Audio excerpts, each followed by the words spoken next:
And Ron DeVary managed $90 billion US. That's a big responsibility. Speaking about responsibility, he's bringing exactly that to his new ventures, Silk Line and New York Capital, where he's focusing on financing nature through the regenerative economy. Many solutions, and we're going to get into that. Springer Jiao, she worked on a $500 million international transaction. She's former advisor to 3 US governors, and when she's not digging into Excel sheets and doing deals, she's also a film producer, and last year won the 78th prize as the rising star at the Cannes Film Festival.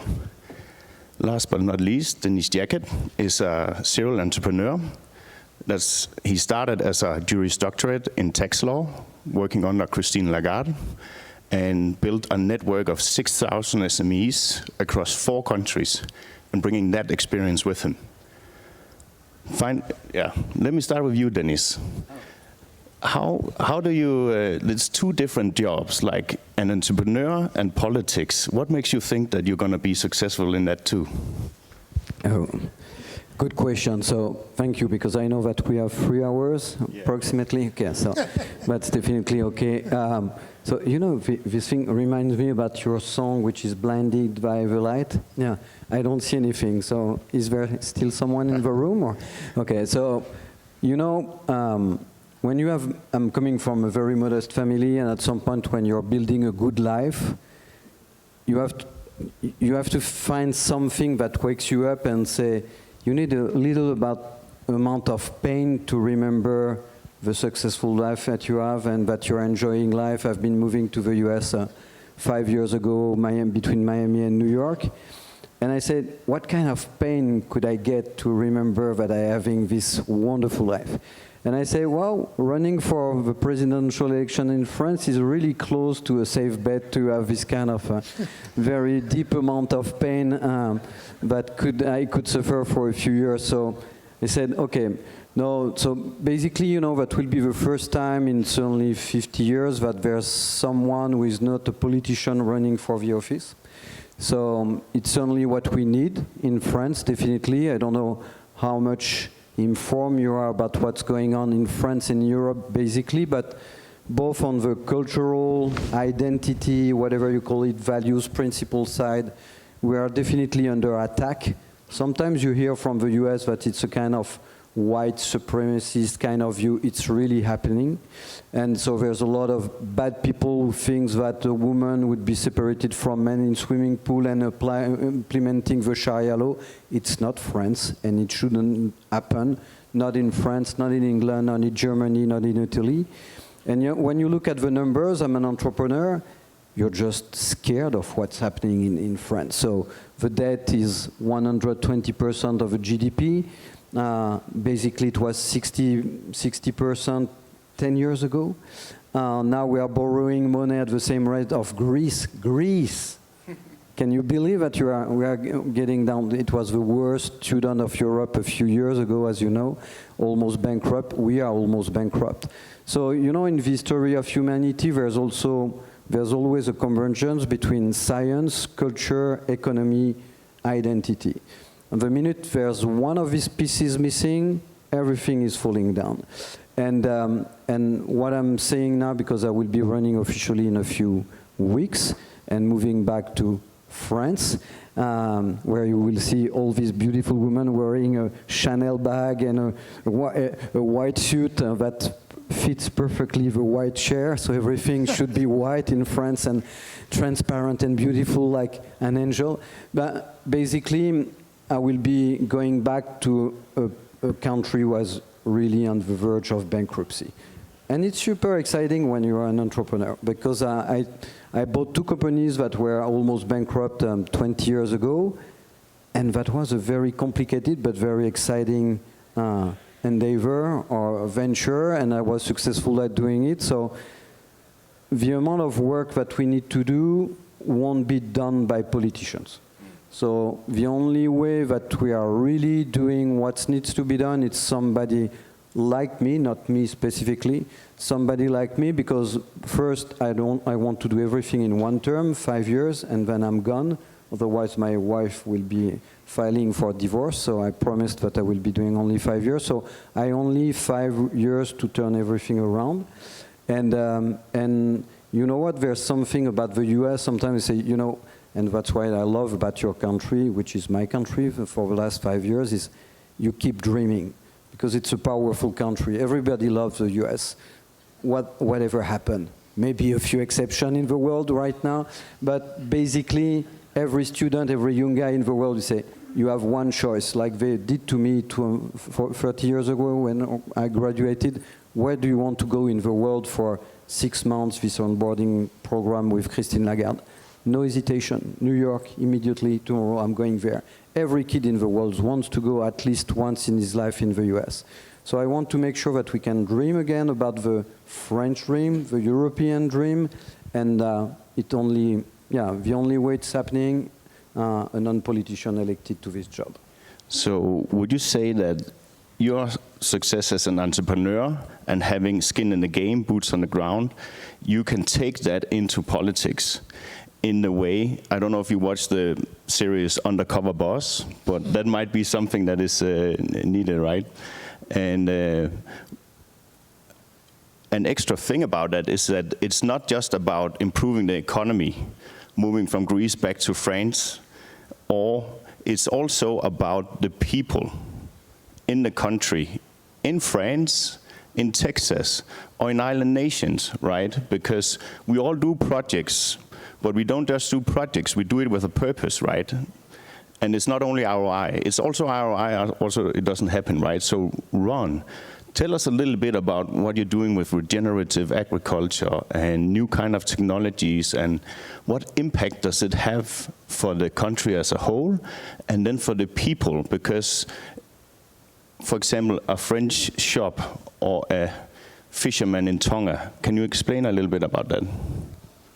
Well, thank you for setting up the panel, and thank you for Dennis to really spend a lot of time with them to try to analyze the roots of the issues in general.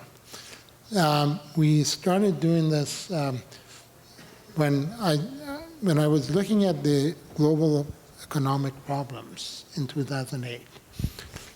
We think the world is pre-credit crisis and post, except that every 10 years you have a 10 credit crisis. So it really goes back to whether our financial system understands the way the economy works, and whether our economy is set up to match the people's local needs, and is it inclusive or exclusive. So we came back with looking at simple but scalable solution, then executable, and I use the word X because it's sexy, but it means accelerable, and whether it's regenerative or not. So majority of our investment world, I worked for about 20 years in aerospace, about creation of new things. Then I went to finance. It was about preservation as opposed to growth.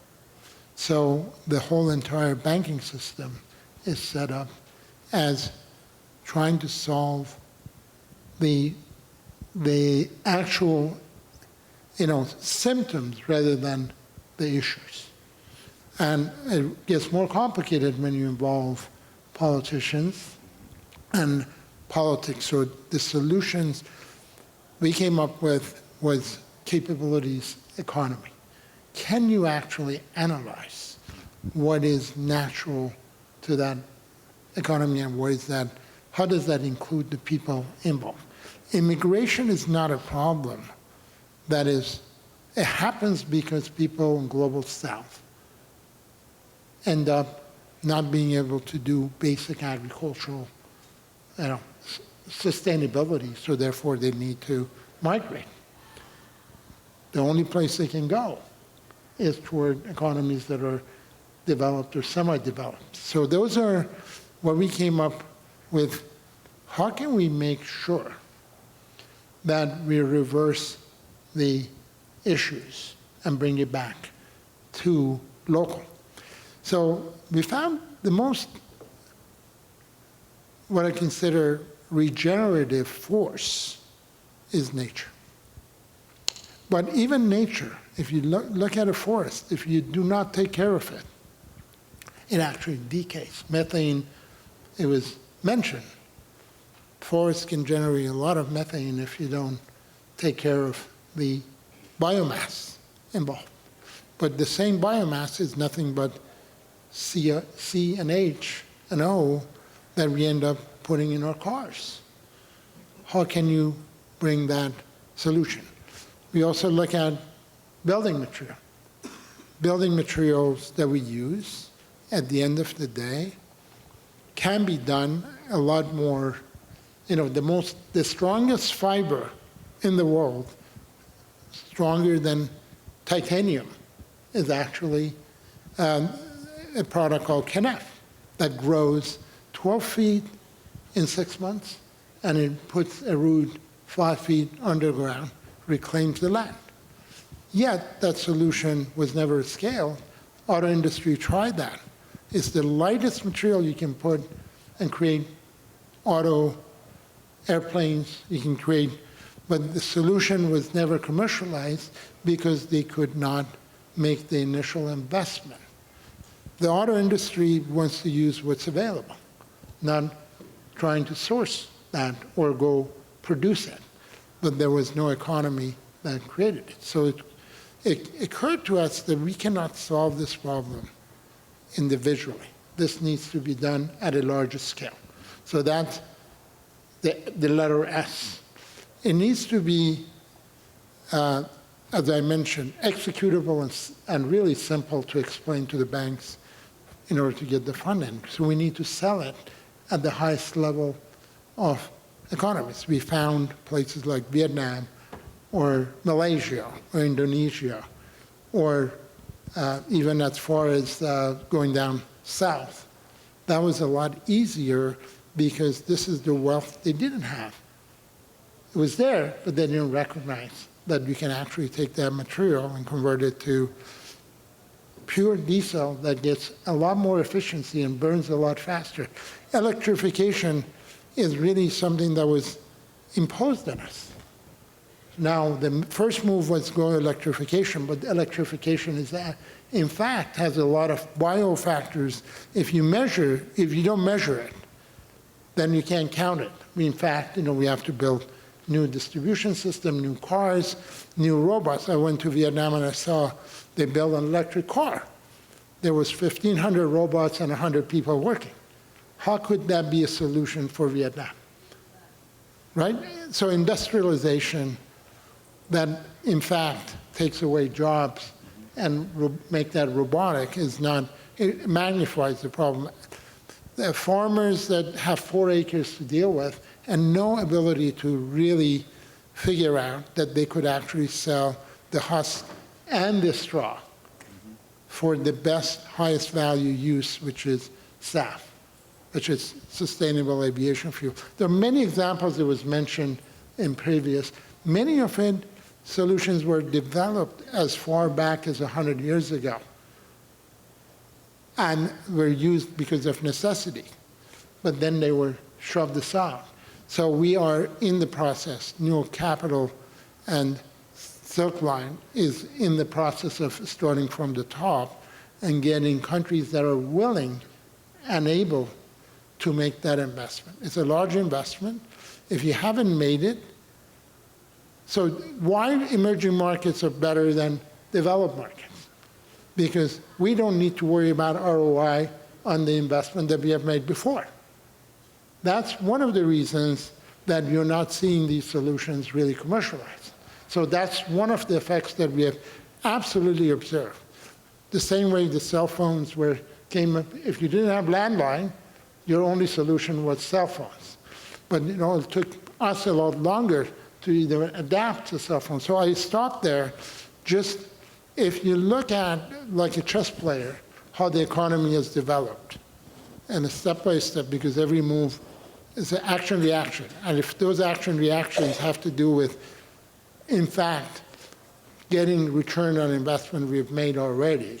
So the same exact thing we teach our people, the sunk cost should not impact your decision going forward, but that absolutely happens every single day in our economy. So we need really new leaders who really think through what is it that we can do with the natural wealth that God has given us, and convert that to a new way of building economies. Our cities are not laid out correctly. Dubai, Abu Dhabi, and Neom even, the linear line is not, you need a circular economy. So I stopped there, but just think through that. And that's one of the reasons I wanted to speak to Dennis. France is the right exact country to look at their assets not being just France, but the French-speaking countries, then their view is that that's the problem. Our view is that that's the solution. Thank you, Ron. Incredible. So the takeaway here is really that change is constant. What sustains across change is nature, right? So we see a change in how capital moves, we see a change in solutions, but we actually find the solutions in nature or in entrepreneurship that impact real lives. Another thing that impact real lives is AI, and we gotta, as a presidential candidate potentially, think about how does that affect the future, because a lot can happen even in just 6 months. So Springer, being on the cap table of XAI, Anthropic, SpaceX, etc., how do you see AI impacting a changing world, and how does people need to prepare for the future? Thank you, Thomas and Matt, for inviting me to join the panel. It's a pleasure and honor to be sitting here with the two legends, Dennis and you, Ron. I learned a lot from listening to you. And howdy, Dallas. What a great room. It's a pleasure to be here with Arthax and share a little bit of my personal experience by having the skin in the game of AI, because I'm investing in companies for computing and infrastructure of AI, such as the well-known names SpaceX, XAI, now part of SpaceX, Anthropic, Lambda, CoreWeave, and a few more robotic companies.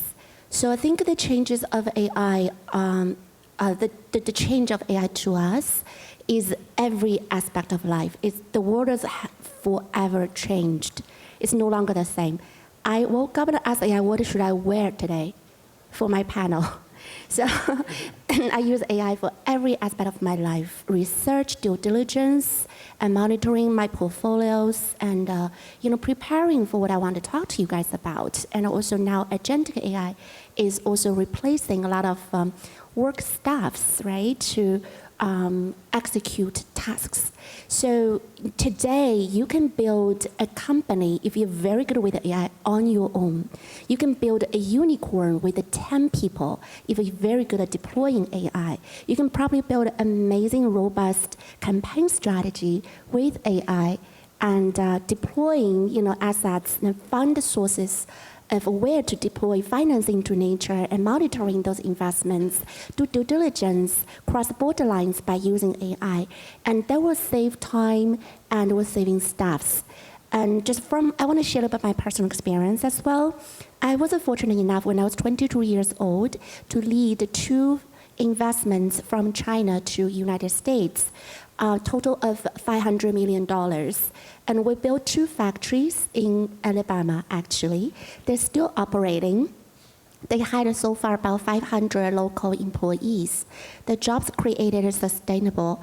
Yet it took us over a year, many trips between 2 countries, lots of flights, a lot of late night phone calls, and lots of Excel sheets and meetings, due diligence, and visiting of 22 cities before we decided where to land the investments. So I think today, with AI's advancement, we probably can shorten the due diligence and deal sourcing, and also a lot of monitoring for a lot of the cost. We can save that and make the decision faster. Yet, I also want to point out the trust. AI can do a lot of job for us, and I had a pleasure to listen to Bill Gates in 2024 in New York City when he made a keynote for Economic Club there. And he predicted AI will replace 40% of jobs today by 2040.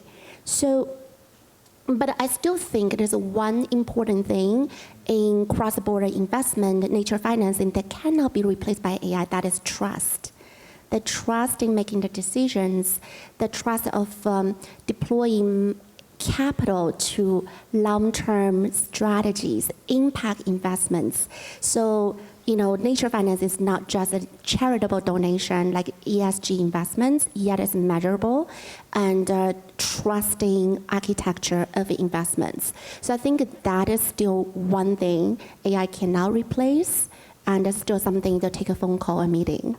Thank you. So that is a really good point, that there's some things that AI can't replace, and then you still gotta think about it. So, Dennis, you mentioned the 120% debt, right?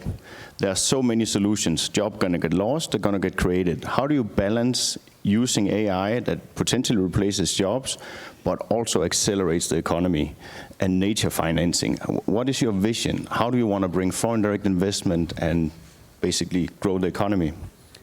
When sorry, again, very stupid French humor, but the politicians in Europe, it's more about natural stupidity than artificial intelligence. So it's mainly what's happening, and because most of these people are basically disconnected from reality, because in France, most of the president, prime minister never worked in the private sector one single day in their life for the last 30 years. So how do you expect these people to understand this changing world? They don't understand what is an investor, small and medium businesses, where I'm coming from. They don't understand that. When the digital economy started in the mid-20-something in France, 2012, 2013, Uber came, Airbnb started to come. That's where I wrote my first book about the digital economy, because basically we were educating the politicians to tell them what was happening, and they didn't have a clue. So my next book that I will be launching just before my campaign is about AI and jobs. So I started to work on that since 2017. So I'm very smart, and I can anticipate everything because I'm so humble, I'm French. So, but really I've been working on it, and now I told every CEO of largest European company, at some point you need to get prepared, because the moment it will be starting to be exponential, you won't be prepared. And now it's happening, and they are not prepared. And so when we speak about regenerative economy, it's also a way to make sure that we transform everything that is not clean into clean something.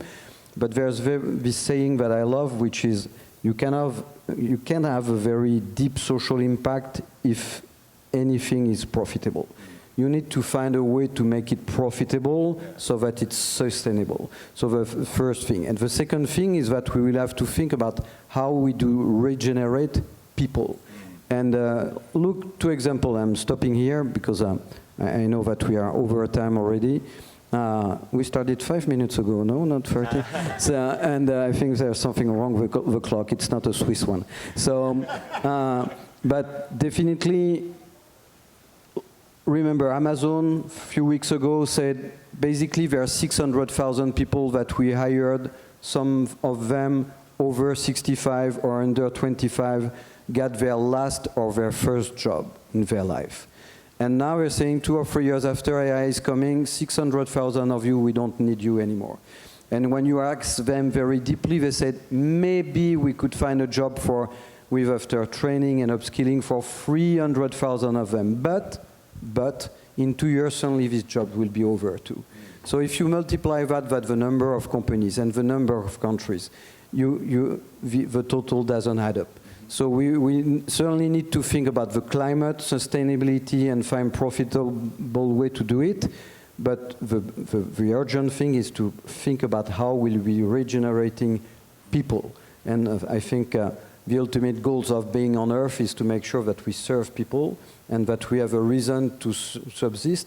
And I don't want to live 120 years old with an universal income. That doesn't make sense because there's no self-esteem in the fact of staying in your sofa and getting this income. Incredible, beautiful. Thank you, Denise. Thanks.